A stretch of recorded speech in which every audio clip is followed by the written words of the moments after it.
Esta noche tenemos el tema Immanuel. Cuando recordamos la anunciación del nacimiento de nuestro Señor Jesús, cuando recordamos a Juan el Bautista en los primeros evangelios, ¿cuál era el anuncio de Juan el Bautista? Arrepiéntanse, arrepiéntanse, porque el reino se ha acercado. Cuando empieza Jesús su ministerio terrenal, como empieza, como declara, exactamente lo mismo. Arrepiéntanse, el reino de Dios se ha acercado. El Evangelio de Mateo nos habla el reino de los cielos y los otros evangelios nos nombran el reino de Dios.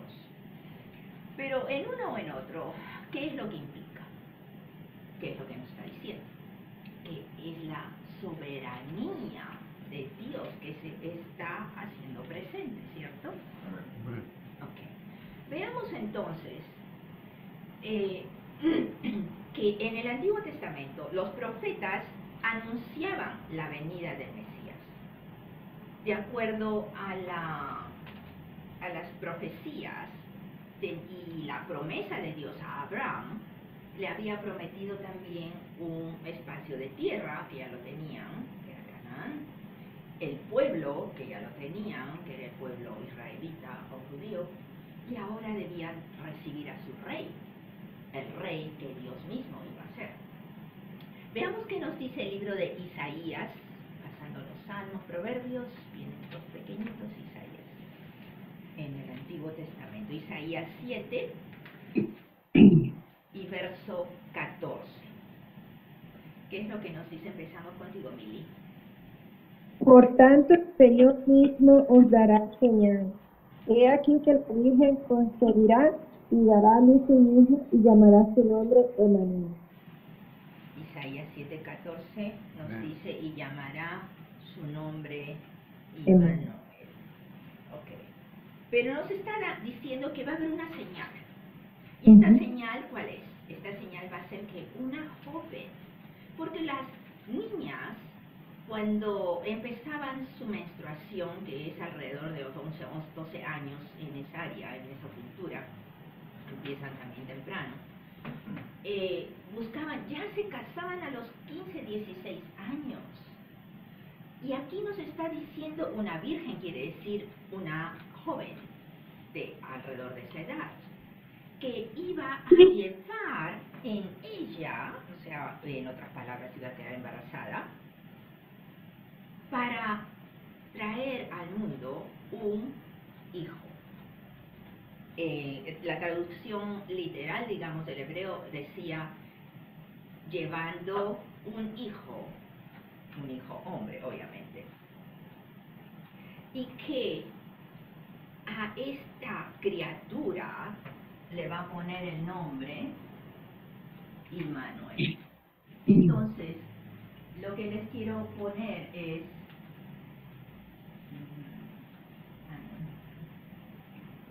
Manu y él.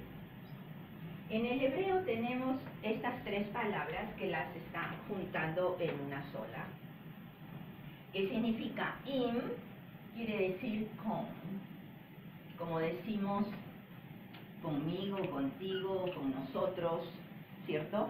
Ok, significa con. ¿Ven la pizarra ustedes? Sí. Ok. Sí. Anu es la preposición, o el pronombre personal, perdón, de nosotros. Viene a ser el plural de anu, de yo. Entonces, con nosotros, y él quiere decir Dios. ¿Qué nos está diciendo entonces la palabra Immanuel? Con nosotros, Dios. Okay. Cuando tú caminas junto de la mano o del brazo con tu papá o con tu mamá, dices, mi papá está conmigo. Es la misma expresión, con nosotros, ¿cierto? Al lado, cerca. Tal vez del pueblo israelita, pocos lo esperaban. sabemos que los doctores de la ley, los fariseos, saduceos, escribas, todos esos sabían de la ley, pero todo el pueblo no estudiaba la Torah o la ley. Entonces, los pocos que lo esperaban, que esperaban a su rey o a este Mesías, etc., pensarían, pero ¿cómo? ¿Qué quiere decir? ¿Qué viene? ¿Cómo va a ser esto? ¿Y cuándo va a ser? ¿En qué época? ¿Y bajo qué condiciones? ¿Cierto? Ok, cuando pensamos en lo que Jesús y Juan el Bautista decían, el reino de Dios se ha acercado. ¿Qué es lo que estaban ellos diciendo, anunciando? Un reino tiene un rey, ¿cierto? Pero cuando tú caminas o ese rey viaja, obviamente no va a llevar sus propiedades ni sus pertenencias. Es su persona que lleva esa representación de su reino. Entonces, ¿qué está representando su persona? Su identidad. Está representando su poder, la magnitud de su reino en sí, ¿verdad? Entonces, también su gracia y todo lo que representa en sí su reino. El pueblo judío puede haber comparado esta profecía con hechos anteriores del Antiguo Testamento, porque aquí nos está anunciando que va a venir, y cuando nos dice, y llamará su nombre, según la Reina Valera dice, y llamará su nombre Emanuel, o en hebreo Immanuel, no nos está diciendo que va a poner ese nombre, nos está diciendo que llamará, por decir, va a proclamar, va a ser conocido, va a ser su característica, va a ser su identidad. No está diciendo que lo vas a bautizar con ese nombre. ¿Me dejo entender? Entonces, la proclamación de que es con nosotros Dios, porque va a ser su personalidad, va a ser su característica, como decía. ¿Ok?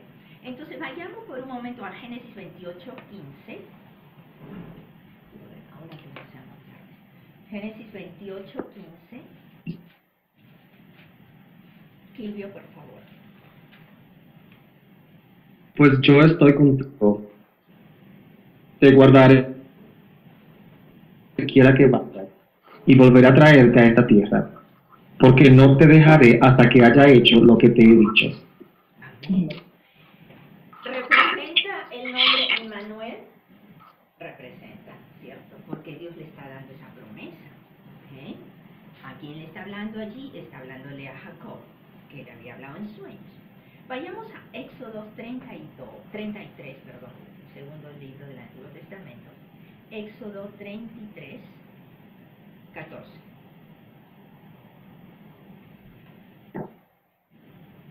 Hermano Doroteo. 33, 14. Éxodo.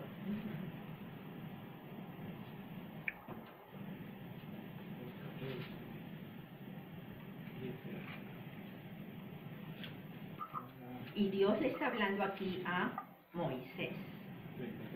Dice, y él dijo, mi presencia irá contigo y te daré descanso.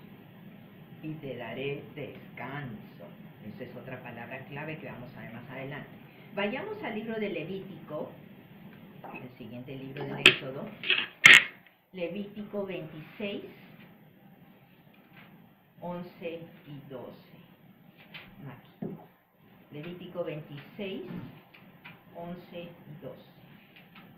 Estableceré mi morada en medio de ustedes y no los aborreceré.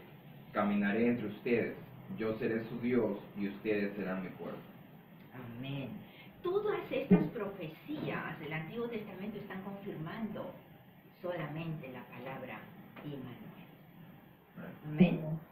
Immanuel Amén. va a venir en el vientre de una joven virgen. Y entonces ya tenemos esa confirmación, solamente es cuestión de que el pueblo judío esté indagando o escudriñando las escrituras, ¿cierto?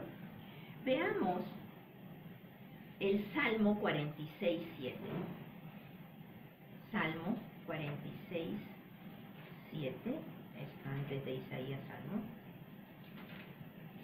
Jehová de los ejércitos está con nosotros. Nuestro refugio es el Dios de Jacob. Amén. Aquí se está refiriendo al Dios Padre, que lo llaman siempre en el Antiguo Testamento, hablan del Dios Padre, pero sabemos que es también Jesús como el Dios Padre. Amén.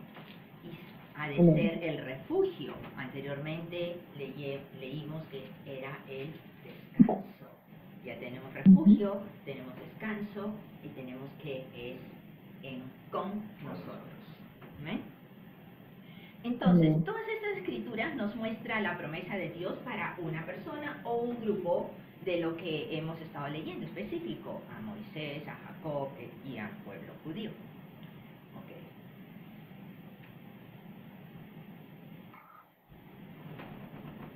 Veamos qué nos dice el libro de Isaías,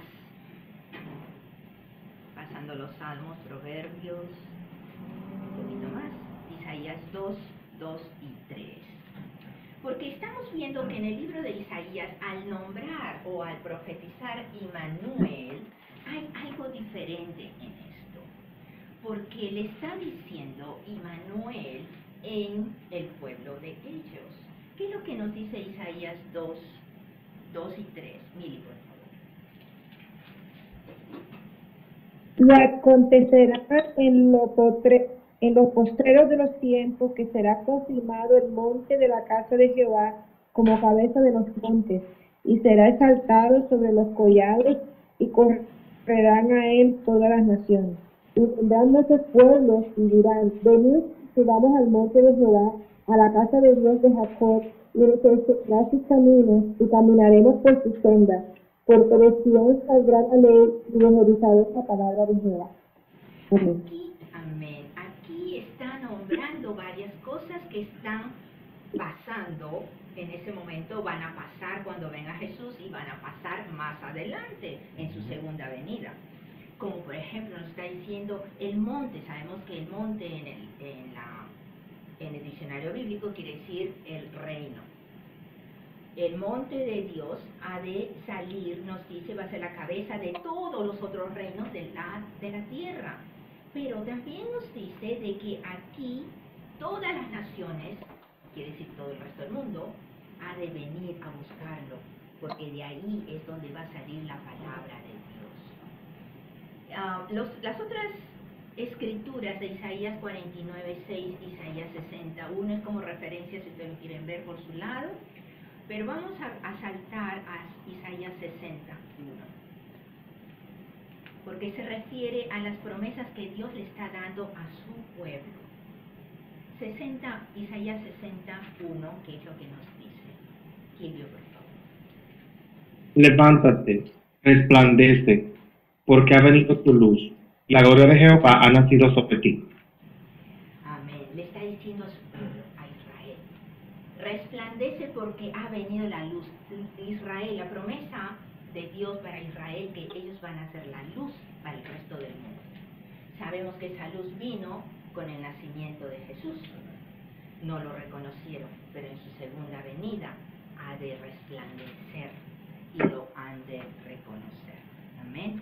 Bueno, entonces, cuando Juan el Bautista y Jesús predican, arrepiéntete, el reino se ha acercado, ¿qué nos está diciendo? ¿Qué les estaba diciendo? Alístense, alístate de una vez, prepárate, porque el omnipotente ya empieza a actuar. Ahorita Jesús ya estaba en la tierra, ya estaba empezando su ministerio, había recibido el poder del Espíritu Santo, ya moraba el Espíritu en él, estaba sobre él, nos dice. Entonces, la promesa dada para el pueblo judío a través de Abraham, su rey, era para gobernar de ahí para adelante, para siempre. Ahora, ¿qué pasaba durante el ministerio de Jesucristo en la tierra? Él enseñaba en las sinagogas y fuera de ellas. ¿Qué cosa enseñaba? La Torá. ¿Por qué la Torá? Porque él era judío, estaba dentro de la ley. Okay. Entonces dio a conocer que él era el Hijo de Dios, enviado a salvar al mundo perdido. Demostró que el Padre estaba con él, ¿cómo? Con señales, prodigios, milagros. Cuando en una oportunidad se iba a celebrar la Pascua judía es el Passover, o sea, de cuando pasa la muerte, El ángel de la muerte. del ángel de la muerte, exactamente, en el Éxodo. Ajá. Y el Passover o la Pascua judía dura una semana completa. Y aquí lo van a celebrar, entonces Jesús también junto con sus discípulos les dice, vamos a Jerusalén. Todas las multitudes buscaban ir a Jerusalén, porque el templo estaba allí en Jerusalén también, a celebrar esta Pascua. Así todos se dirigen a esta ciudad. Al enterarse la gente que Jesús, entonces, iba a entrar, ellos ya sabían la reputación de Jesús, las cosas que estaban haciendo. Ya lo reconocían como el ungido de Dios, ya lo reconocían como el enviado de Dios, el Salvador, de repente, para unos, para otros el Rey, ¿cierto? Entonces, venía y corrieron la voz para recibirlo como debía ser el recibimiento de un rey. Veamos qué nos dice el Evangelio de Marcos, segundo Evangelio en el Nuevo Testamento, Marcos 11, 8. ¿A quién le toca leer? ¿Quién te acabas de leer? Sí. Ok, hermano Doroteo. Marcos Marcos 11, 8.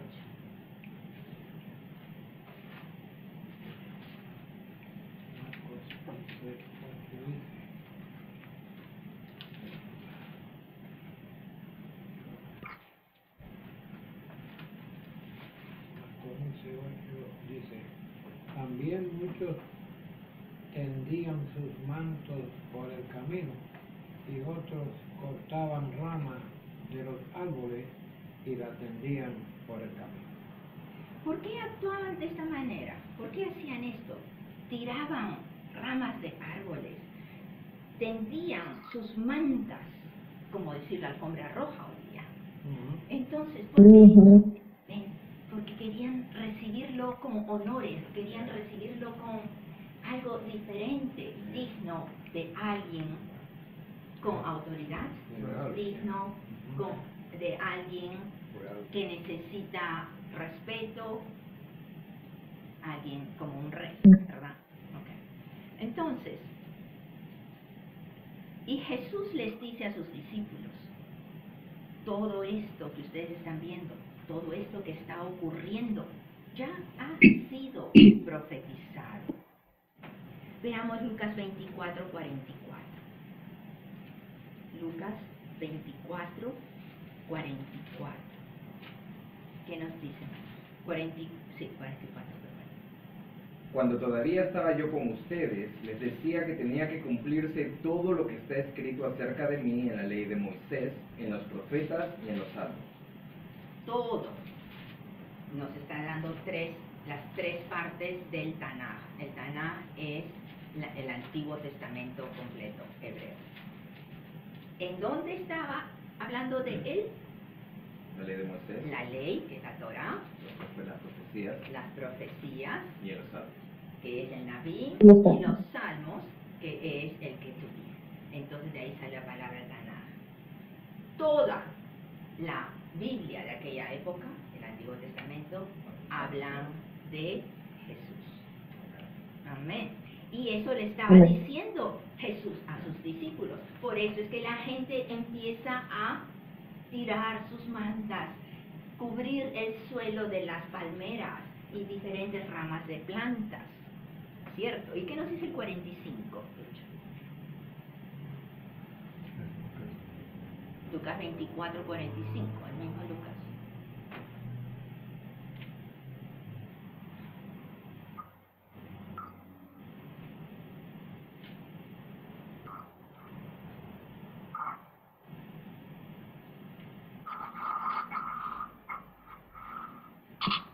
Entonces les abrió el entendimiento para que comprendiesen las Escrituras. Amén. ¿Qué nos Wow. está diciendo? Que cuando Jesús les decía, todo esto ya está profetizado, todo esto ya está escrito en las tres categorías, en cada uno de los libros del Antiguo Testamento, sus mismos discípulos lo habían leído, pero no lo habían entendido. Right. Y ahora nos dice que después que dijo eso, abrió el entendimiento así como mágico.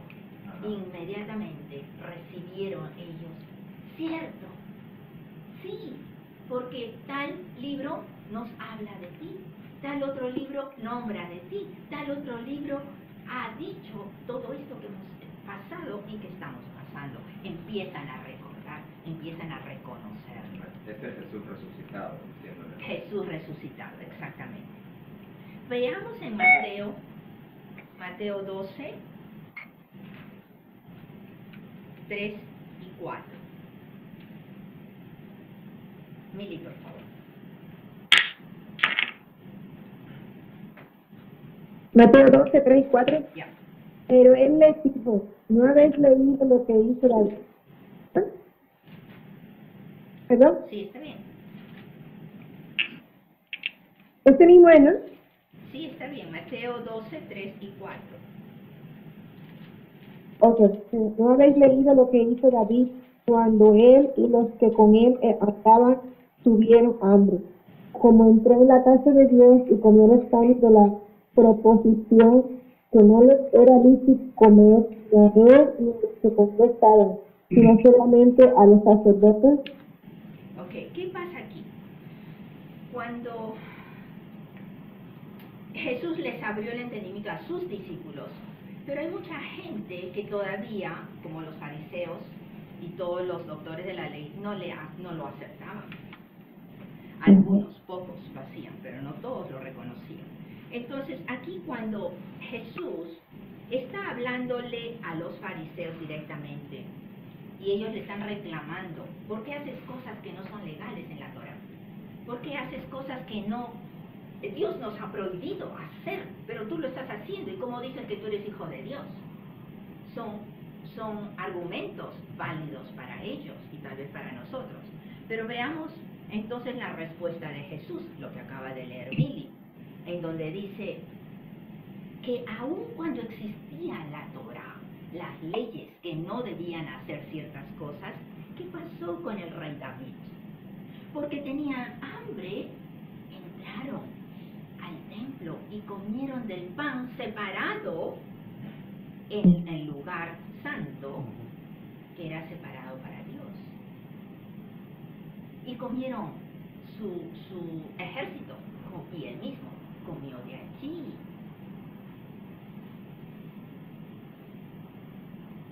¿Y qué nos dice el 5? Quilmio, por favor.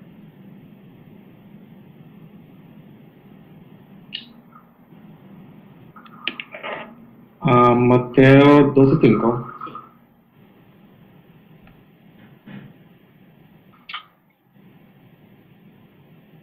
¿O no habéis leído en la ley cómo instan los sacerdotes en el templo profanan el sábado y son sin culpa? Es otra, digamos, falta de la ley. Otra, ¿cómo se dice que no? Otra transgresión. Otra transgresión. Gracias. Ajá. Entonces, ¿qué dice en el 5 que acaba de leer Quilio? Cuando, aún en el día de reposo, se supone que el día de reposo, ellos no debían hacer nada, ni caminar, ni levantar algo que se había caído.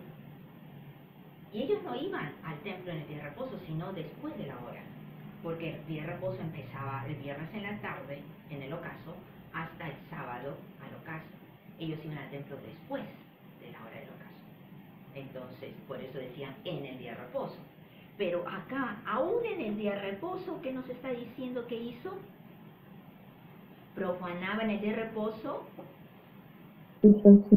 los sacerdotes en algunos casos, y Dios no los culpaba, no los castigaba, porque Dios, acuérdense que muchas veces inmediatamente venía su juicio, y acá ellos estaban sin culpa.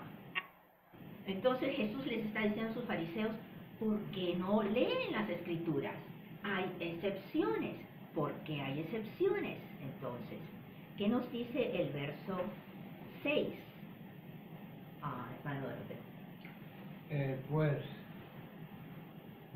Pues os digo que uno mayor que el templo está aquí.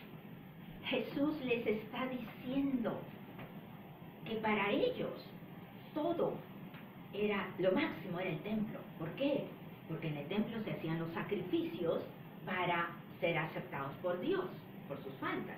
Pero en el templo tenían la relación del sumo sacerdote con Dios mismo. Se le aparecía, ¿cierto? En el día de la expiación, cuando entraba el sumo sacerdote una vez al año, Dios hablaba con el sacerdote, les daba las indicaciones, etc. Entonces el templo era lo más sagrado para los judíos.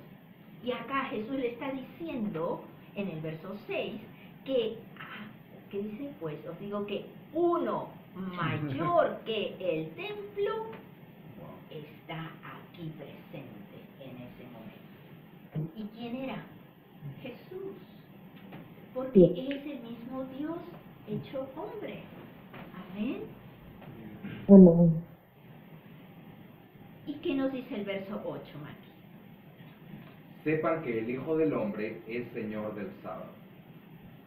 En mi versión dice Señor del día de reposo. Por eso decía, cuando leíamos al principio el día del reposo, y eran dos cosas que le dije que tenían que tener.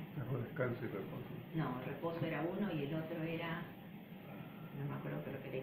Pero bueno, entonces nos está diciendo primero, Jesús, Él es mayor que el templo. Y después, en el verso 8 de Kabbalah Maki, nos dice que el Hijo del Hombre, que es Él, es también no solo mayor que el templo, sino que es el Señor del día del reposo.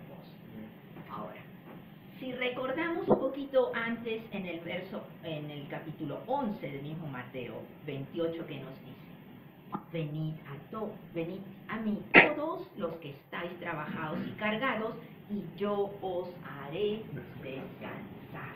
¿Qué quiere decir? Van a entrar a mi reposo. ¿Cómo entramos a su reposo? Entrando en Él, viniendo a sus pies, trayendo nuestras cargas a Él, confiando en Él. Él es el reposo. Él es el día que reposó Dios de la creación. Es el dueño de todas las cosas, el que creó la ley, y por consiguiente el mismo que recibe a cada uno de los corazones cuando venimos, aun cuando en esta época que infringían la ley no tenían culpa, porque era basado en una necesidad. Y Él nos estaba diciendo, aun cuando están infringiendo, pues no son culpables. Amén. Vayamos a Hechos 15 y verso 14. Simón ha contado cómo Dios visitó por primera vez a los gentiles para tomar de ellos pueblo para su nombre. La voy a parar. Ok. El verso 14 del capítulo 15 de Hechos, ¿qué pasa?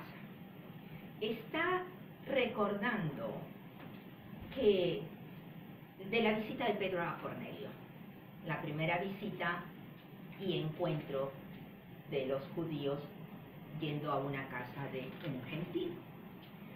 Pero acá lo que quiero mostrar es que en el plan de Dios estamos viendo la presencia de Jesús, cómo se está desarrollando aún dentro del pueblo judío y dentro de la ley. Y aquí el verso 14 nos está diciendo que ya el plan de Dios era que de entre los gentiles va a formar otro pueblo. ¿Pero para quién? Para su nombre. ¿El nombre de quién? El nombre de Jesucristo. Y ese es el pueblo que somos nosotros, los creyentes. ¿Por qué? ¿Por qué no de los judíos mismos? Porque los judíos estaban siguiendo la ley, ellos eran legalistas.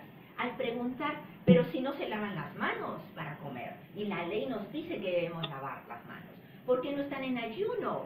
Y la ley nos dice que tenemos que entrar en ayuno. ¿Por qué las cosas que acabamos de leer, del comer el pan dentro del templo, etcétera? Entonces, cuando un corazón es legalista, siempre está buscando excusas para culpar a otro y excusarse a sí mismo.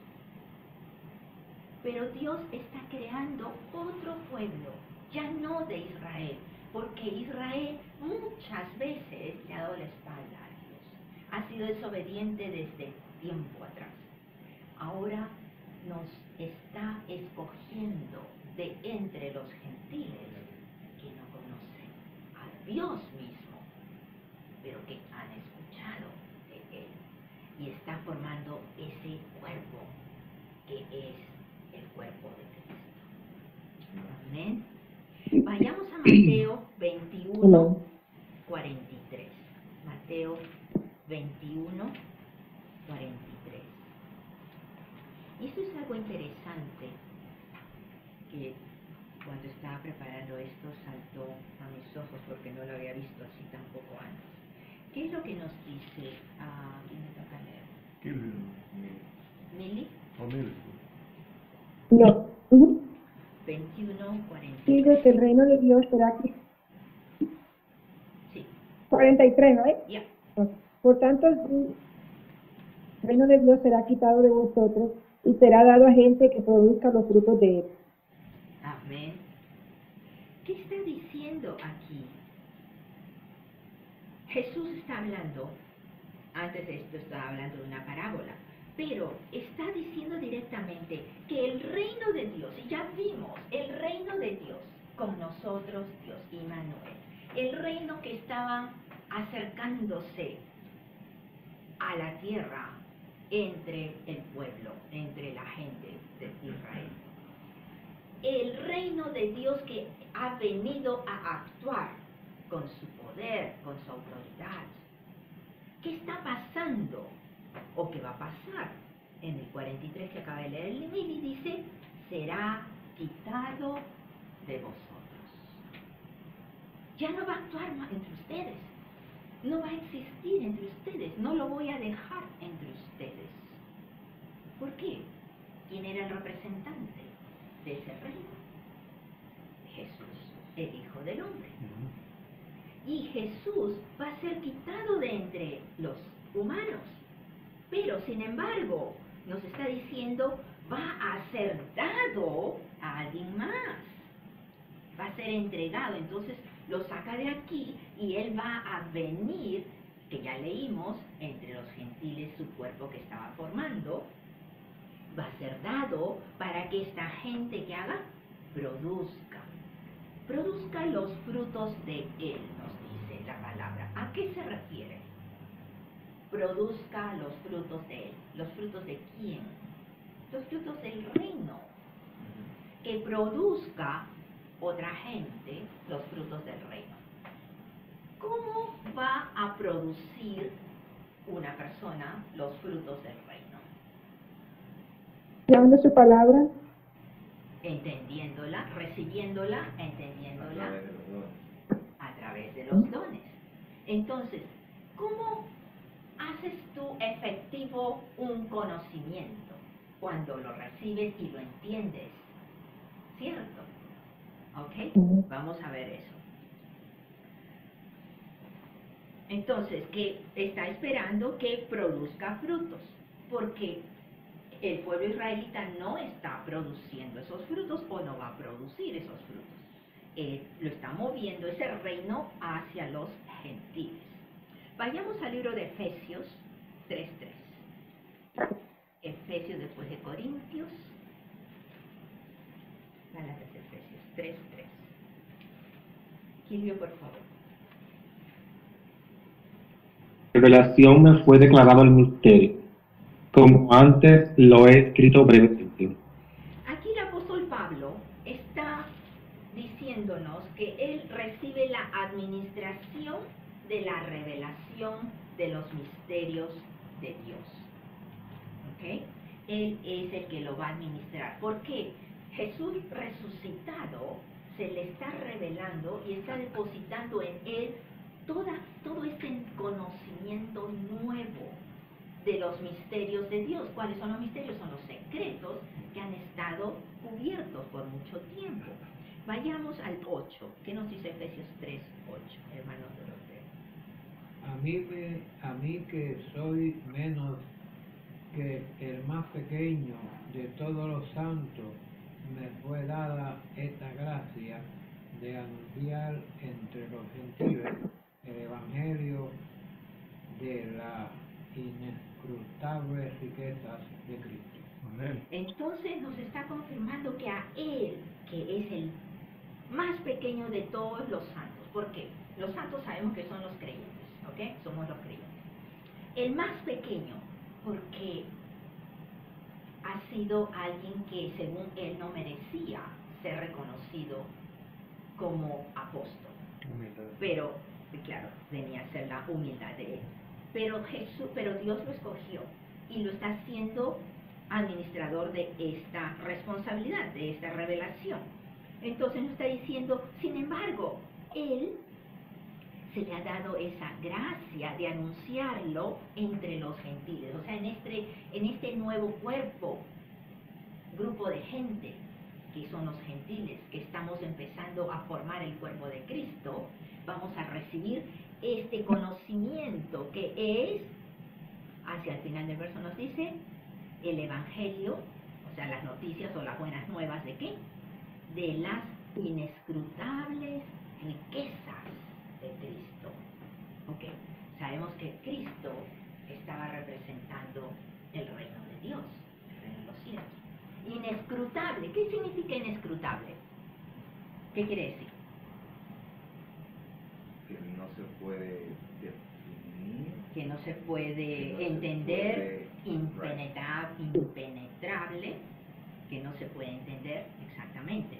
Entonces, lo que podamos entender y recibir va a ser limitado de lo que realmente es. Mucho más sobrepasa nuestra imaginación, nuestro entendimiento. Exactamente. Entonces, las inescrutables riquezas de Cristo, las riquezas del reino de Dios, lo que podamos recibir va a ser limitado de acuerdo a nuestro entendimiento, de acuerdo a nuestro corazón, de acuerdo a lo que queremos recibir, nuestra batea, digamos, cuánto entra en eso.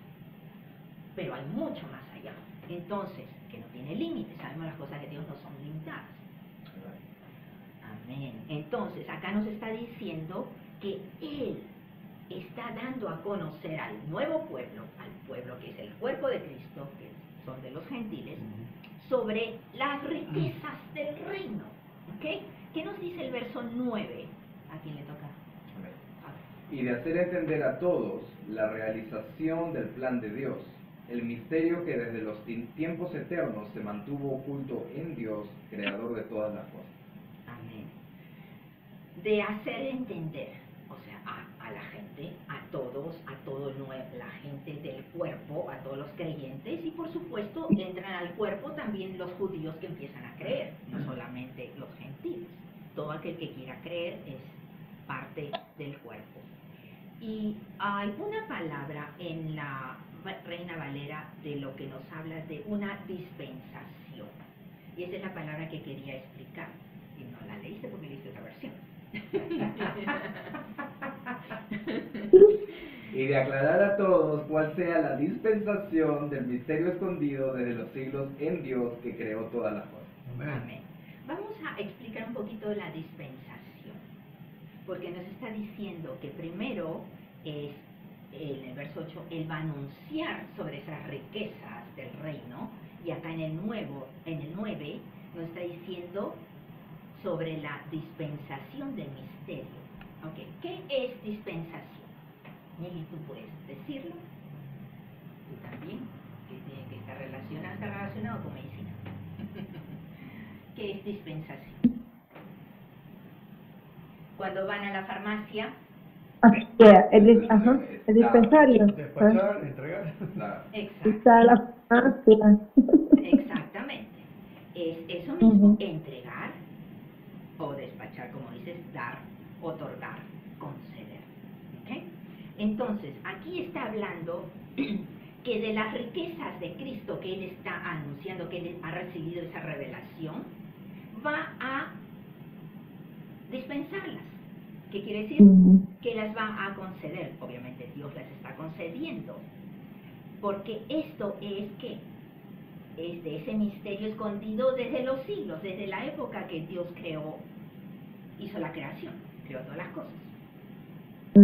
¿Qué nos dice el verso 10? Para que la multiforme sabiduría de Dios sea ahora dada a conocer por medio de la Iglesia a los principados y potestades en los lugares celestiales. Amén. Ok. Nos habla para que la multiforme sabiduría de Dios. ¿Qué cosa es multiforme? Que tiene diferentes formas. Muchas formas. Diferentes formas. Ahora, está hablando de la multiforme sabiduría de Dios. La sabiduría de Dios, ¿cómo va a tener diferentes formas?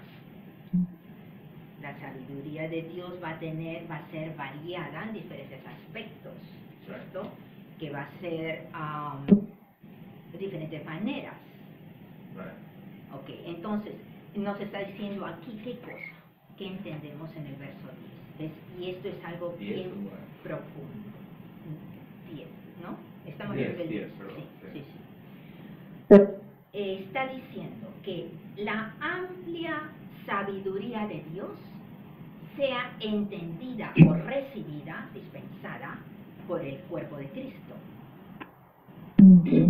Entonces, la intención o propósito de dar a conocer Dios este misterio es para que las riquezas, o sea, la plenitud de Cristo, se manifieste a través de los creyentes y lo sepan. ¿Quiénes? Nos dice al final del verso, los principados y potestades en los lugares celestiales. ¿Y cuáles son los principados y potestades de los lugares celestiales?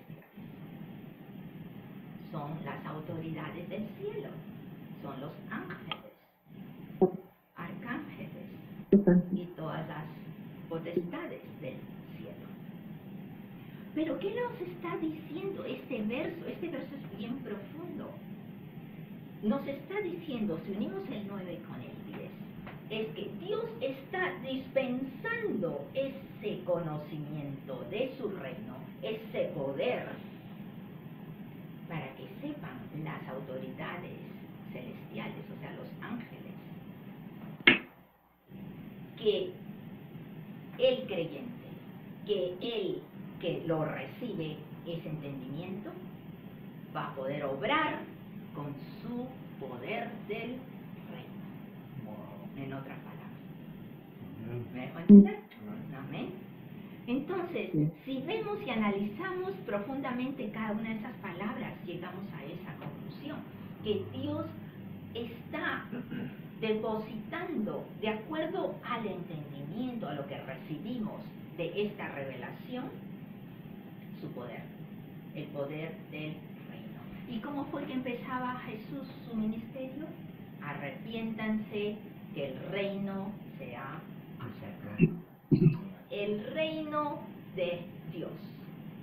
Ahora nosotros lo tenemos con nosotros, en nosotros. Ya no solamente es Immanuel yendo del brazo o encima nuestra, lo tenemos dentro.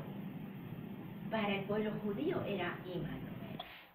Ahora nosotros tenemos la promesa del Espíritu Santo que entra a nosotros y nos posiciona dentro del reino del Hijo, nos dice.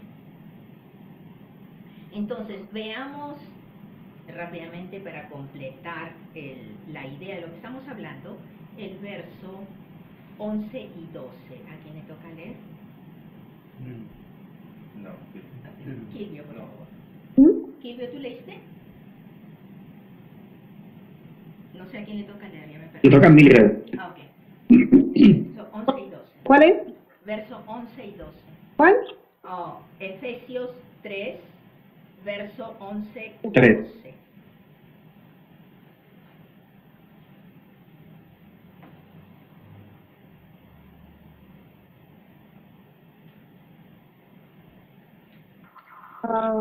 conforme al propósito eterno que hizo en Cristo Jesús nuestro Señor, en quien tenemos seguridad y acceso con confianza por medio de la fe en él.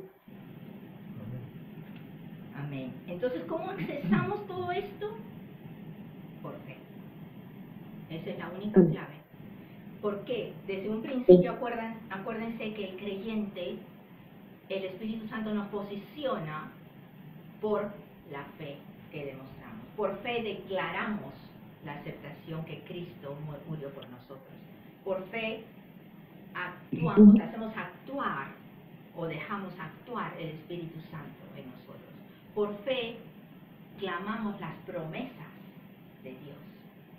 Por fe ocurren los milagros. Por fe es que el creyente se mueve el día de hoy. El cuerpo de Cristo actúa por fe. Entonces, ahora conociendo esta revelación de lo que estamos leyendo Efesios 9 y 10, ahora podemos entender más profundamente cuando Pedro y Juan están subiendo al templo y encuentran al lisiado y le dice: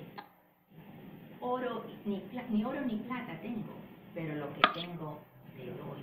Levántate y en el nombre de Jesús camina. Y el hombre no solo caminó, sino hasta saltaba, que nunca en su vida había caminado. También, por el mismo hecho, entonces cuando Jesús le dice a Lázaro, después de 4 días de muerto y que ya hedía, ya se había dañado su cuerpo físico, Lázaro, ven afuera, los llama de la tumba. Y Lázaro, que estaba atado, ¿cómo puede haber caminado? No lo sé, pero... Atado como conejito. o saltando, o así como patito, no sé, pero... Y sin ver a dónde iba. Y no se chocó con la pared. Y Jesús también va donde la niña, la hija del centurión, y le dice: Talita cumi. Que le dice, bajo el talit, levántate. Ahora entendemos entonces cómo obra el reino de Dios a través de nosotros, porque tenemos su poder con el Espíritu Santo dentro de nosotros. Amén. Amén. Dios los bendiga.